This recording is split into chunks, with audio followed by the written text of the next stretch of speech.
अस्सलाम वालेकुम। आज हमारा लेसन नंबर 7 है और इसमें मैं एक बहुत बड़ी चीज़ मिस कर गया था। जो है वो है मूव टूल और ऑड बोर्ड टूल। तो आज हम मूव टूल और ऑड बोर्ड टूल पे देखेंगे। तो सबसे पहले मैं इसका कुछ चीज़ें बनाता हूँ।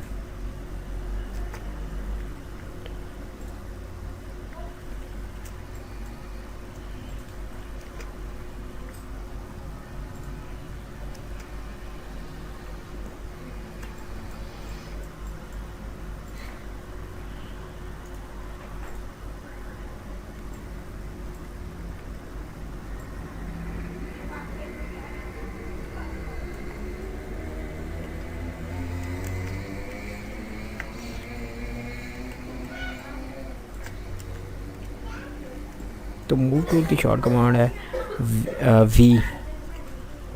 ये मूव टूल है, शॉर्ट कमांड है वी, और इसके साथ एक आउटपुट टूल है। अब मूव टूल का अब देखते हैं जी।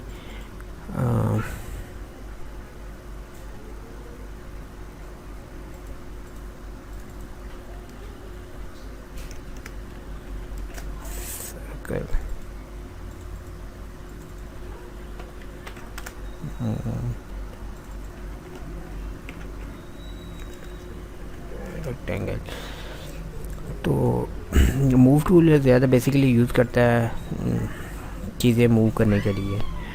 तो अब देखिएगा ये सर्कल। अब मैं अगर सर्कल को सिलेक्ट करता हूँ तो ये सर्कल सिलेक्ट हो रहा है। अगर मैं ये मून को मूव करना चाहता हूँ तो ये मून मूव नहीं हो रहा। देख रहे हैं आप, मूव जो है मूव नहीं हो रहा है। तो इसके लिए मुझे ये मून वाली लेयर सेलेक्ट करनी पड़ेगी। अब मैं मून को सिलेक्ट कर रहा हूँ तो मून मूव हो रहा है, सर्कल मूव नहीं होगा। अब सर्कल को कार्नर सेलेक्ट नहीं हो रहा, सिर्फ मून ही मूव हो रहा है। अगर मैं रेक्टेंगल को मूव करना चाहता हूँ तो ये रेक्टेंगल की लेयर सेलेक्ट करूँगा, फिर इसको मूव करूँगा। अब सर्कल या मून सेलेक्ट नहीं हो रहे। लेयर बनाने का बेसिकली फ़ायदा ये होता है कि आप मतलब अगर फॉर एग्ज़ाम्पल अगर मैं इस लेयर में अगर मैंने ये सारी चीज़ें बनाई होती तो मैं मून को मूव करना चाहता तो मैं मून को मूव नहीं कर सकता था।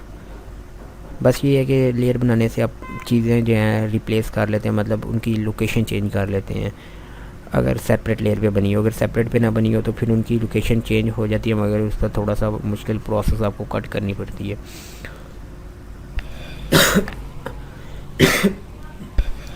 तो अब देखिएगा एक और इस चीज़ में ऑटो सेलेक्ट। ये ऑटो सेलेक्ट को क्लिक करेंगे तो अब ये ऑटोमेटिकली लेयर सेलेक्ट करेगा। सर्कल मूव कर रहा हूँ, सर्कल को मूव कर रहा है। मून मूव कर रहा हूँ, मून की लेयर वहाँ से देखिएगा सेलेक्ट हो रही है। रेक्टेंगल कर रहा हूँ, रेक्टेंगल की लेयर सेलेक्ट हो रही है। बैकग्राउंड को सिलेक्ट नहीं करेगा। बैकग्राउंड को जब करता हूँ तो कोई लेयर सेलेक्ट नहीं है। Circle, moon, rectangle. तो उसके बाद है लेयर ग्रुप। ये अगर आप ग्रुप करेंगे तो फॉर एग्ज़ाम्पल अगर मैं दो को ग्रुप कर देता हूँ,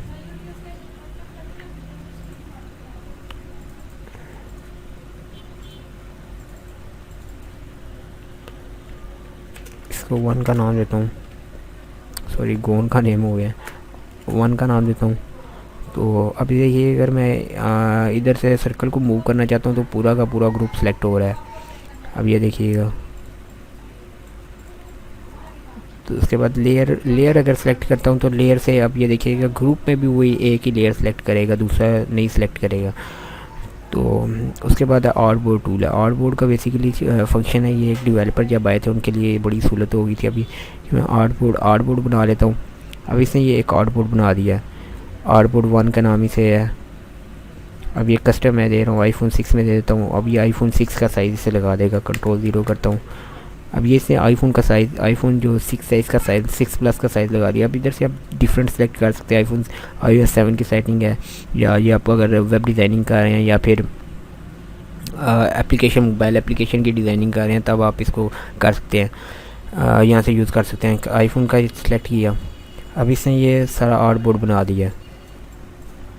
तो अब इसके अंदर मैं सेटिंग कर रहा हूँ, मतलब इसके अंदर अब मैं उस हिसाब से सेटिंग करता हूँ। अब ये देख लीजिएगा, एक लॉगिन का स्क्रीन बन जाती है सिंपल सी अगर बनाना चाहूँ।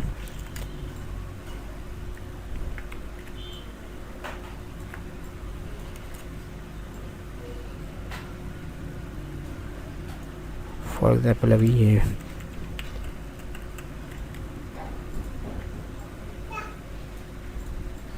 अब ये देखिए इस तरह मतलब इस पर आप डिज़ाइनिंग कर सकते हैं, कंट्रोल 0 कीजिएगा। अब ये इस तरह मतलब आप डिफरेंट इस तरह आर्ट बोर्ड से डिफरेंट चीज़ें बना सकते हैं। अब इसी में एक और आर्ट बोर्ड भी बना सकता हूँ, आर्ट बोर्ड 2 के नाम से इसने बना दिया है। इसको मैं देता हूँ ना, इसलिए अब करता हूँ iPhone 6 का करता हूँ। तो इस तरह आप देख सकते हैं कि आप मतलब एक आर्ट बोर्ड के अंदर 2 आर्ट बोर्ड बना सकते हैं, मतलब डिफरेंट आर्ट बोर्ड इसके अंदर बन सकते हैं।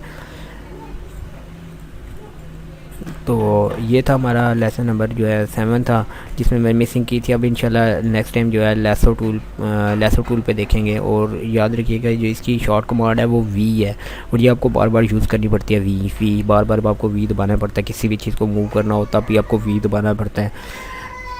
तो इंशाल्लाह उम्मीद है आपको इस चीज़ की समझ आई होगी, और आपको इसकी एक्सरसाइज फाइल जो डिस्क्रिप्शन में मिल जाएगी। नेक्स्ट लेसन तक के लिए इजाज़त दीजिएगा, दुआओं में याद रखिएगा। अल्लाह हाफिज़।